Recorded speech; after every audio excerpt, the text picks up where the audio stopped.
ప్రముఖ రచయిత్రి ఆచార్య అయ్యగారి సీతారత్నం ప్రసంగిస్తూ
మాకు గృహిణితో తెలిసిందంటుంది.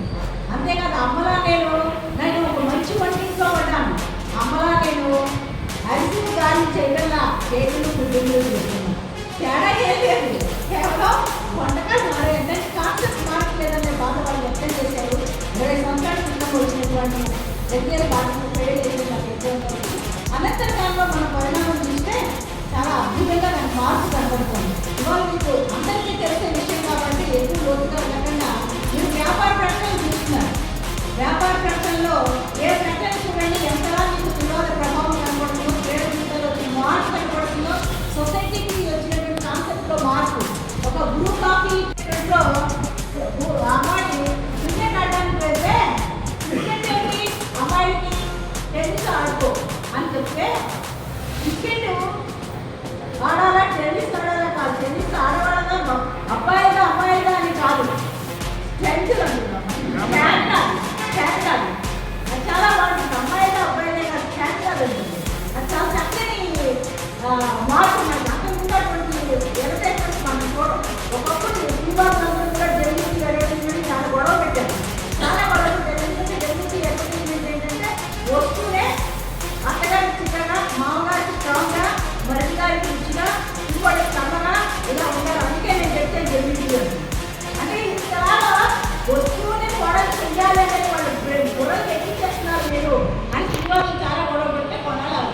అడ్వర్టైజ్మెంట్ కూడా మార్చారు. తర్వాత అడ్వర్టైజ్మెంట్ అండ్ ఎథిక్స్ అని చెప్పి కూడా చాలా సినిమాలు జరిగాయి. ఇది కూడా వెళ్ళాను తెల్లవాటికి. అక్కడ కూడా అడ్వర్టైజ్మెంట్స్ మీద కూడా చాలా దృష్టి పెట్టాం. అంటే శ్రీవాసు ఏం చేస్తారంటే ఎక్కడ అసమానతలు ఉన్నాయి అనేది చూశారు. భారతీయ మేడ విద్యార్థి నన్ను ఎందుకన్నారంటే అనేక భావనని నేను పూర్తిగా శ్రీవాసు గారు, పూర్తిగా ఆధ్యాత్మికత గారు, పూర్తిగా ఏం కాదు. ఎందుకంటే అన్నీ ఉండాలి సమాహారంగా భావించేదాన్ని. ఈ ఒక వాదన కానీ, ఒక భావన కానీ, ఒక సమాధానం వచ్చిందంటే ఒక అవసరం నుంచి వస్తుంది. దాంట్లో కొంతవరకు పరిణామం వస్తుంది. అనంతకాలంలో అది ఉండాలని మీరు దాంట్లో కూడా లోటుపాటు రావచ్చు. ఉదాహరణకి సాధ్యం చూసాం. మొన్న కేటీసీ కాలం వెళ్తే తర్వాత నేను డయాస్పోరా ఇంటర్నేషనల్ సినిమా కండక్ట్ చేయడం కూడా అదే కారణం. ఆ డయాస్పోరా కాలం వెళ్తే అక్కడికి ఇక్కడికి భారతీయ సంస్కృతికి ఉండే తేడా. ఆ సహజీవనంలో హాయిగా పురుషుడు ఇద్దరు బిడ్డలు కానీ వెళ్ళిపోతారు. సహజీవనే కదా, ఏ హక్కులు లేవు వాళ్ళకి, పోనీకు అనుకుంటుంది. అమ్మాయి ఇద్దరు బిడ్డలు వారు నువ్వే భరిస్తున్నావు కదా అంటే ఏం చేస్తావు తప్పదు, దానికన్నా ఇద్దరు ఏమనుకున్నాను. అలా ఎంతమందో తెలియదు అక్కడ. అంటే మళ్ళీ ఒంటరి అయినా తయారవుతున్నారు. అప్పుడు నాకు అనిపించింది ఇప్పుడే కాదు, ఎప్పుడు మన వివాహ వ్యవస్థ మీద మనకి నమ్మకం ఏం పోలేదు. కానీ దొంగతనాలు పోగొట్టుకొని సంస్కరణ కావాలి అని కోరుతున్నామే తప్ప ఎప్పుడు కూడా దాన్ని పూర్తిగా చిన్నాభిన్నం చేయాలని ఎవరు అనుకోలేదు. దొరకాడ కూడా అనుకోలేదు. వివాహ వ్యవస్థలో మార్పులు కోరేదే తప్ప వివాహ వ్యవస్థ చిన్నాభిన్నం అవ్వాలని, చిత్రమైపోవాలని కోరుకోలేదు. దొరకాడు కూడా ఆయన ఒక అభివృద్ధిని కోరుకున్నాడు అంతే. అంటే ఆ రామాయణం నుంచి మనకు వస్తున్నటువంటి వివాహ వ్యవస్థ గొప్పతనం ఏంటో అని వాళ్ళ యొక్క చదువు నాకు తెలుసు. ఏ కోసం వచ్చిందేమో అనిపించింది. వివాహం ఇక్కడ పురుషుడు అవసరం లేదు. పురుషుడికి అవసరం లేదు. బిడ్డలు కన్న తర్వాత బాధ్యత ఖచ్చితంగా తల్లి మీదకి వస్తుంది. తల్లి బిడ్డని కన్నది కాబట్టి మొదలు చేసినటువంటి అమ్మే విడిచిపెట్టలేదు. అది ప్రకృతి నుంచి ఉంటుంది కాబట్టి ఆమె వివాహ పరిస్థితి అవసరం ఉంటుందని వాటిని తెలుసుకుంటాం. అలాగే ఈరోజు మహిళా దినోత్సవం సందర్భంగా ఇంకా చక్కని వెళ్ళిన వ్యక్తికి సన్మానం చేసి చాలా సంతోషం. ఎందుకంటే ఆనాటికి ఈనాటికి మహిళ అభివృద్ధి చెందింది, ఇంకా అభివృద్ధి చెందలేదు, ఇలాగే ఉండిపోయిందంటే నేను ఆనాటికి ఈనాటికి చాలా తేడా వచ్చింది.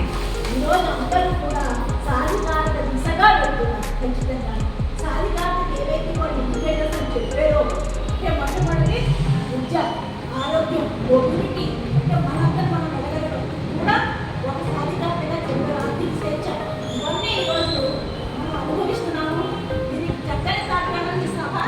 ఎందుకంటే ఇంతగా అంత పెద్ద అధికారిని ఉద్యోగం సంపాదించుకున్నారు, కష్టపడ్డారు. ఇది సచివాలయ సోదరి వాళ్ళు ఎంత చక్కగా కష్టపడతారు, ఎలాగ వాళ్ళ అస్తిత్వాన్ని ఇస్తున్నారు మనకు అందరికీ తెలుసు. వీళ్ళందరూ కూడా మనకి ఆదర్శమవుతుందా అని భావిస్తూ ఇంత చక్కని అవకాశాన్ని ఇటువంటి అభినందనలు చేసినందుకు ఎప్పుడు మా మేడం గారు చెప్పారు, పాజిటివ్ వే, సమాజంలో ఉన్న మంచిని గ్రహించి పెట్టు అనే దానిలోనే ఆవిడ మా అందరికీ మా నివాసంగా